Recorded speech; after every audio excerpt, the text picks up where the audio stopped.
First it was the farms, now it's the mines. This platinum mine's been in Zimbabwe for decades, but it's owned by a South African company, or at least it was until a few weeks ago.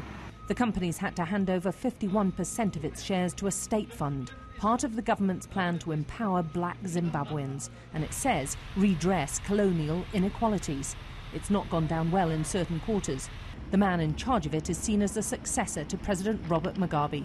They will here and there make some noises, but they have now realized that there's no going back. There is a law in place and they've got to abide by the law. If they don't abide by the law, if they don't abide by our laws, then they'll be breaking the law and we will have no option but to kick them out. The policy follows the Land Reform Plan, which saw hundreds of thousands of black families taking over farms previously owned by white farmers. Many of Mugabe's critics called it a plain land grab, which has left many dependent on food aid because the new, inexperienced farmers can't produce enough. Mugabe's partners in Zimbabwe's coalition government don't think much of this latest policy either.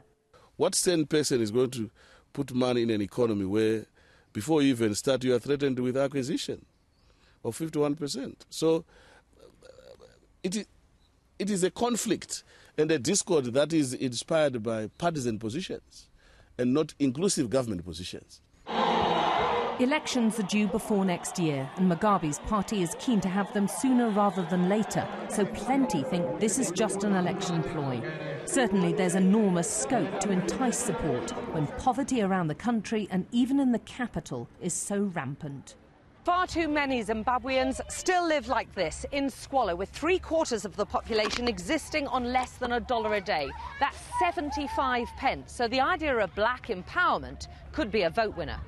But even the country's finance minister believes the new policy will simply shift money from a few wealthy white people to a few powerful black people. Those involved are still hopeful it can work, that it just needs to be handled better. Capital is a very timid animal. You know, it doesn't like going anywhere where it's going to be subjected to a whole host of things that are not certain, things that are not clear, things that are not consistent, and things that are not predictable.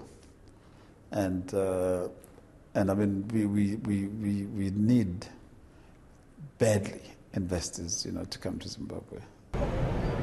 And that is what many believe will make the difference, that real empowerment will only come from building the economy. And right now, the West still sees Zimbabwe under Mugabe as too much of a risk. Alex Crawford, Sky News, Harare.